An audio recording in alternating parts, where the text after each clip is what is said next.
আলহামদুলিল্লাহ, আজকে আমরা লিন্টন ঢালাই করব। এখানে মোট 3 জন কাজ করছে। এটা হচ্ছে আপনার ডাইনিং সুইচ,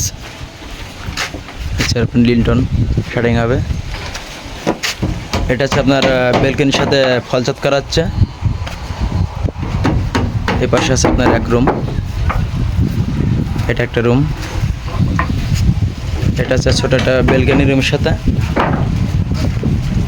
এটা আপনার লিনের সাথে একটা ফলছাদ হচ্ছে। এখন এই ফলছাদগুলো অনেকেই সব জায়গায় করে।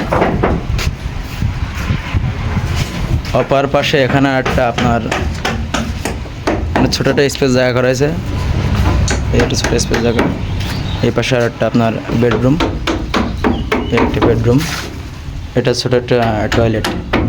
এখানে মোট কলম আছে 11 পিস। এরা আজকে লিন্টন ঢালাই করবে।